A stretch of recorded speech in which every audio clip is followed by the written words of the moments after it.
मुख्य अतिथि माननीय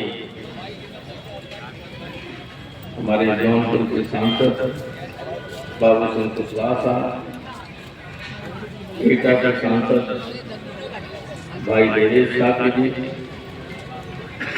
फिरोजाबाद के सांसद अक्षय जी,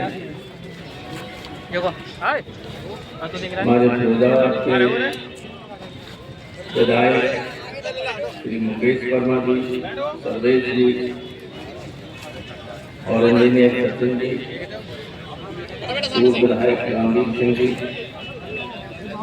पार्टी के जिला अध्यक्ष शिवराज सिंह जी, महाराज सिंह जंगर जी, पार्टी की महासचिव मीना राजपूत जी, प्रिंसिपल श्री हरिशंकर जी, रामसेवक यादव जी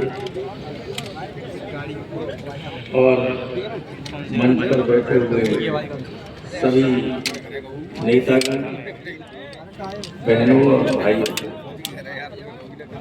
11 बजे से पहले से आप लोग आए हुए, इसलिए अब इस कार्यक्रम का माहौल मेले जैसा हो गया है। कुछ आ रहे हैं, कुछ जा रहे हैं।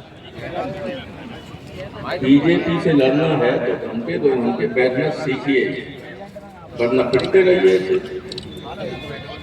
हाँ, व्यक्ति दूर से आते हैं और 15-20 मिनट भी नहीं रुक सकते ज्यादा, आप संघर्ष कैसे कर सकते? आपके बच्चों को नौकरी नहीं मिली, आरक्षण खत्म कर दिया गया, प्राइमरी के स्कूल इसलिए खत्म किए जा रहे हैं ताकि गरीब लोगों के बच्चे उसमें पढ़ते पढ़ ही नहीं सके।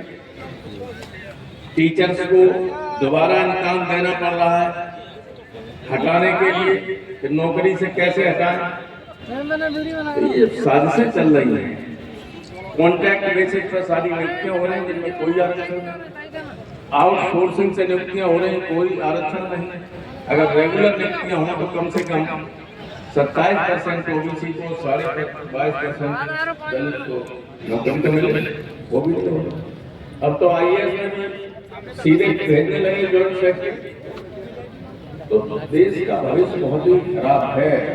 अगर एक होके नहीं लगे और लड़े तो फिर कोई सुनने वाला नहीं। बहुत न्याय की बात के लिए भी जहां आप उम्मीद करते हैं जाने के लिए, दिल्ली और इलाहाबाद से लेकर कहीं भी मिल नहीं पा रहा है। सरेआम हत्याएं हो रही हैं, गोलियां मारी जा रही हैं, इनकाउंटर फर्जी किए जा रहे हैं, लोगों के मकान गिराए जा रहे हैं और सारा देश ये देख रहा है।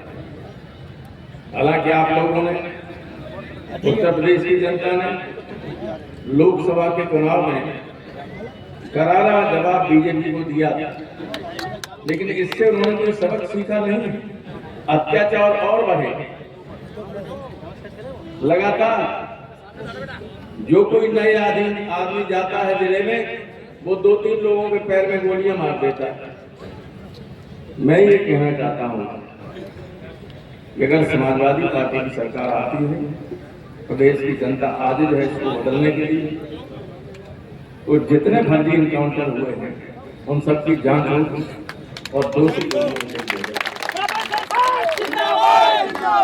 कोई भी प्राइमरी या जूनियर हाई स्कूल का टीचर जो इम्तिहान के जरिए हटाने की साजिश हो रही है, हटा भी दिया जाएगा। समाजवादी पार्टी उनको सवेतन उन्हें बहाल करेगी, पूरी नौकरी को जोड़ देगी।